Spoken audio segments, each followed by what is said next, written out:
Final Fantasy IX is probably my favourite Final Fantasy of the few that I've played, at least when it's just the one game. Like, I really like Final Fantasy VII the most, but that's got a movie and some spin-offs and probably some other stuff I'm not sure about, whereas Final Fantasy IX is just the one game. Despite that though, one thing I can say with some certainty is that it is not my favourite Platinum in the series. In fact, it might actually be my least favourite. Now, despite saying that, obviously not every achievement or trophy is difficult, right? So obviously I'm not going to waste everyone's time talking about every single one. I'm only going to focus on the hard or annoying or basically just the noteworthy ones. So before we go too far into this, it is pretty important to mention the boosters. In the PS4 version, and probably the other ones that were released alongside that version, they added some boosters to make the game easier or just less time consuming. These are Speed Up, 9,999 damage, no random battles, and battle assistance, which basically just keeps all your bars filled. HP, MP, trance, the whole lot. I'm not gonna lie to you and say I never used any of these boosters at all the whole time I was going for the Platinum. My first playthrough, aka the proper playthrough, I only used Speed Up though because everything else is not really playing the game, it's basically cheating. I just used it for faster movement speed and getting through the game a bit faster. Everything else I'll bring up when I used it when it's relevant in the video, but my general opinion on boosters like these in general is that if I've already done something on a previous playthrough, I'm cool with using the boosters to get through it faster on another one. So in this case, when I went through second or third runs for achievements that I had missed, I would use these to get through the game faster. So where should we start with the annoying achievements? How about the many missable trophies in this game? These fall into one of two categories really. Either they're only available in a very specific part of the game, or more annoyingly, you need to get all of something and all of those things are only available at certain points in the game. So it's entirely possible to miss one and not realise until hours later at the very end of the game. Oh no, you better do another playthrough. Achievements in that first category include guiding the residents of Clara to safety, winning the Festival of the Hunt as Vivi, and beating this kid in a race at his max level. Now all these things are perfectly fine if you know they're coming up or if you're following a guide or whatever,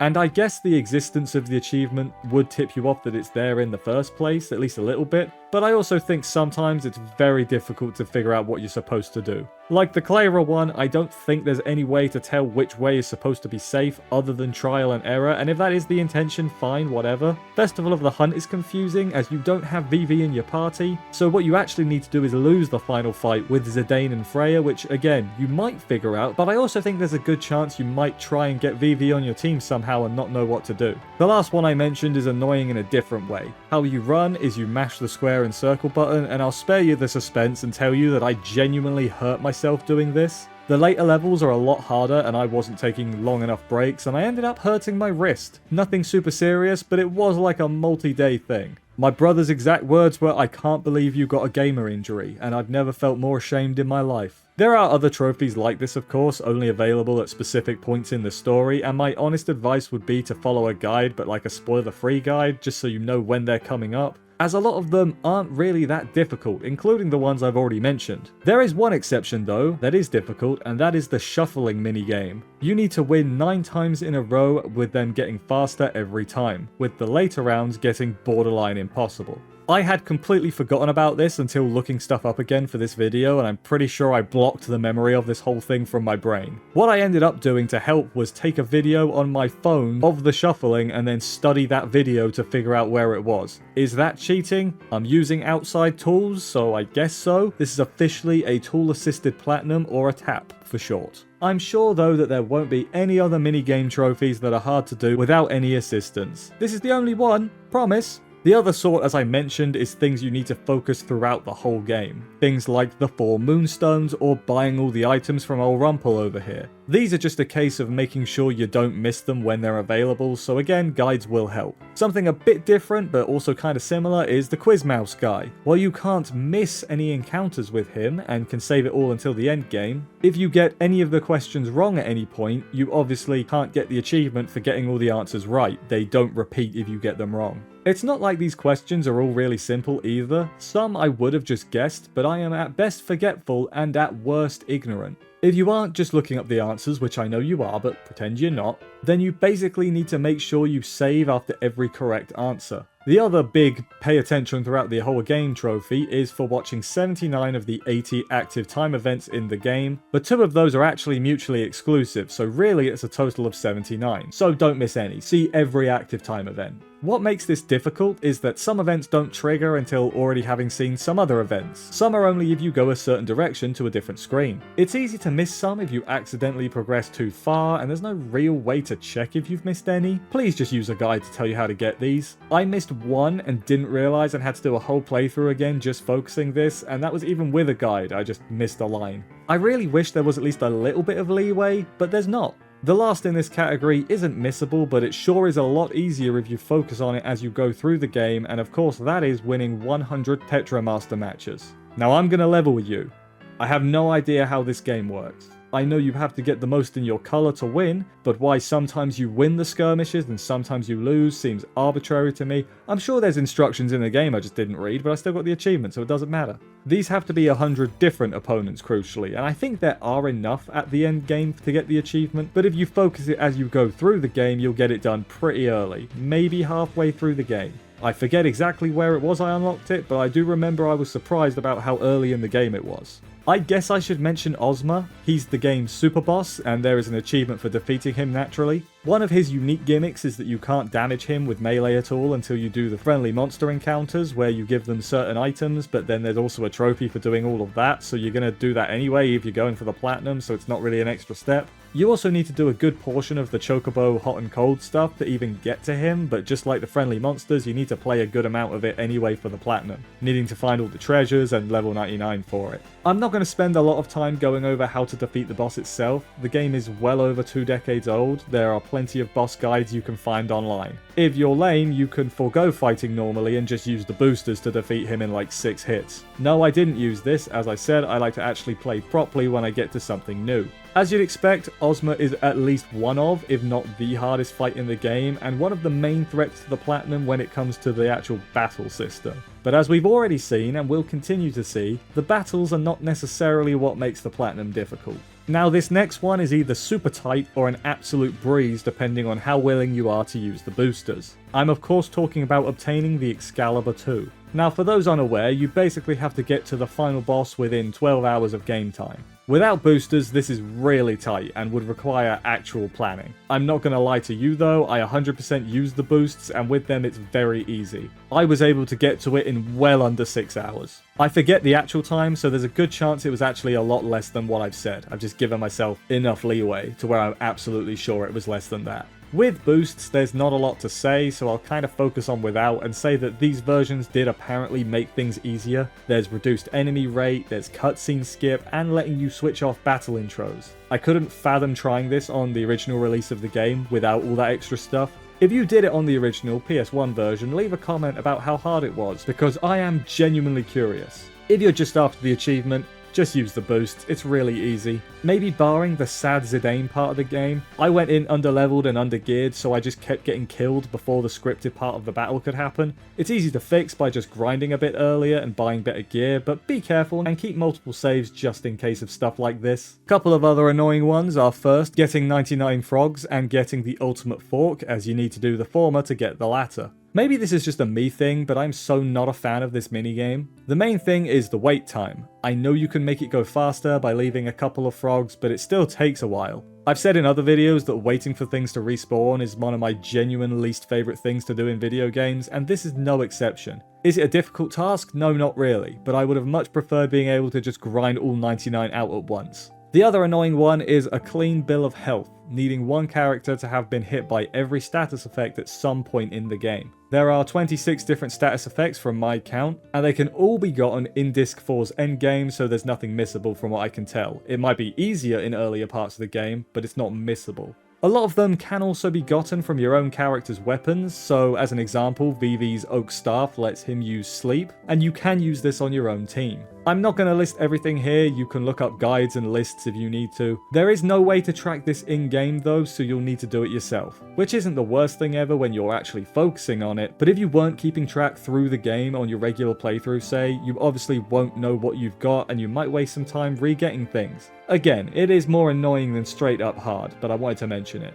The potential longest trophy is Bloodlust, which needs you to defeat 10,000 enemies. No, that's not a typo, I didn't put another 0 in, it's 10,000 enemies. This is a grind. You may think doing this last will naturally make it a lot shorter, as you'd naturally defeat enemies doing everything else, but no, not really. It still takes absolutely bloomin' ages. I found that the best place to grind this out is Gizamaluk's Grotto, as it's one of the few areas in the game where you can consistently get 4 enemies in one battle. And please just use the booster for this. I think it took me 18 hours of just grinding with the boosters, and considering the speed up is I think 4 times speed, well that says everything about how long it would take without using the boosters. This is one of those watch a TV show or a movie or a YouTube video essay that's probably far too long for what it is. It's one of those kind of achievements. You're going to be here a while and there's very little you can do to speed it up. We'll end with the most infamous trophy from this game, and likely the reason you clicked on the video if you've gone for the platinum yourself, or even just looked at the trophies and have any awareness of what the game wants you to do. I'm of course talking about Hail to the King. For those unaware, this trophy asks you to get a score of 1000 on the jump rope minigame. What this equates to is about 7 minutes straight of concentration and damn near perfect inputs. 7 minutes might not sound that long, but have you ever tried really focusing and timing for 7 minutes? There's a reason most rhythm game songs are 5 minutes at an absolute maximum. This is a one-button minigame. You just press X to jump in time with the rope, and if the timing didn't change, it would be fine. Easy even, but it does. It speeds up at 20, 50, and 100. But honestly, I still think this is pretty manageable. It's not easy, but you can learn the timings and get good with practice. I am able to pretty consistently get to 200. At 200 though is where things start to change. Instead of just speeding up, the whole rhythm changes. Before it was just a regular dun, dun, dun, dun. But at 200s it changes to dun, dun, dun, dun, dun, dun. At 300 it also speeds up again with the regular dun dun dun pattern, and then stays like that until the end, which is another thing I don't really like. If you're going to make the achievement 1000, why does the minigame stop changing at 300? It really should have been an absolute max of 500 for the trophy, but it's not and I hate it. The change of pattern always gets me. I never know how early or late to adjust, even though it's literally the same place every time. My brain just doesn't function right. This might be a skill issue, but at very least it is a common skill issue. No one seems to like this trophy. There are way more posts and discussions about ways to cheat to get this than to do it properly, and that's because it's just stupid hard. I mentioned cheating a minute ago, but let's go into that a bit. A common thing I saw people doing was tanking their FPS with external programs to give themselves way more time to do the inputs. This is a PC only trick though, so I won't focus too much on it because I couldn't do it, so I'm just going to ignore it. The most common cheat for PlayStation is to connect to Remote Play and then run a script that will make the inputs perfectly for you. This takes a lot of screwing around with latency or something. I'll be real guys, I have very little idea what any of this means. It's not my specialty, I just want to play the video game. This is the one trophy that at time of writing I don't have, and to be clear, it's not because I'm too proud to cheat. It's just because I couldn't get the damn thing working. My console just decided to not connect to my PC's Remote Play. I don't know why. I'm not an expert or even knowledgeable at all, but I'm stuck here doing it legitimately. But even then, doing it legitimately after, I'm going to say about 30 minutes of attempts, my thumb and my eyes start to hurt and I start doing way worse, so I can't even just spend a day grinding it out. In terms of advice, if you want to do it legitimately, it's literally just practice, and I'm so sorry to be basic, but that's really what it boils down to. It's muscle memory and learning the timings, and especially the transitions, particularly at the 200 mark. One thing that I actually did find helpful was this video here. It plays a little song with the same beats as the jumping, and it really helped me with timing.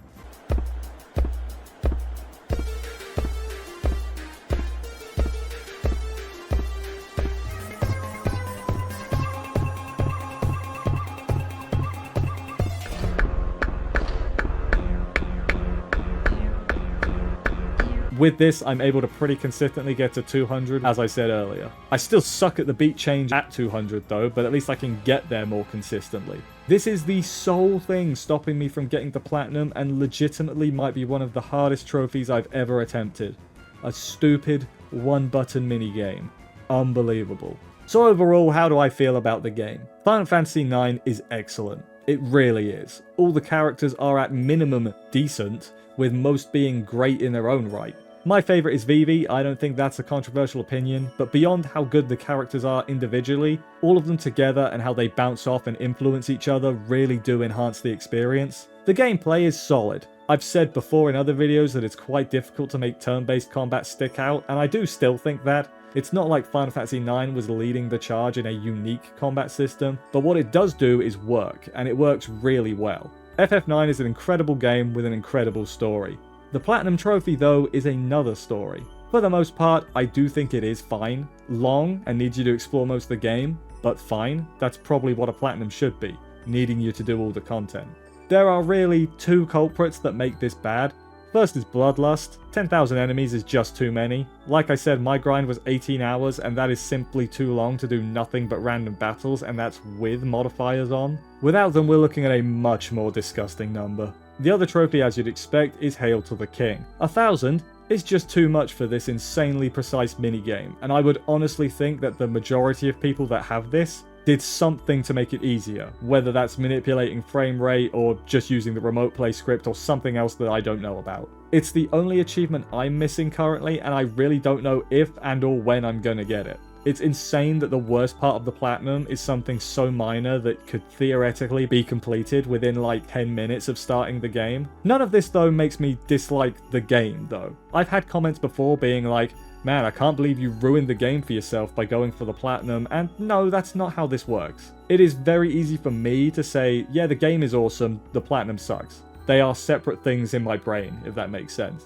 So to sum up quick, Final Fantasy IX is excellent, with a Platinum that's a pain in two areas really. Hopefully, if the remake rumor is real or not cancelled or whatever is going on there, hopefully they do something to adjust, if not straight up remove these achievements. I wouldn't hold my breath on that remake being real though. At least the original game is still here and is still banging. And that's the video. Have you attempted this behemoth of a Platinum, or did you peace out at seeing the jump rope? Honestly, a sane and valid reaction. Let me know all that and more in the comments, and while you're down there, why not press like if you enjoyed it, as it helps the video out, and subscribe as it helps me out and makes me feel good. It's free, gives you easy access to my videos, both old and new, so you get something out of it as well. There's some Final Fantasy ones in there, as well as some other fun stuff you may enjoy. Thank you for watching this video to the end. For now though, I'm off.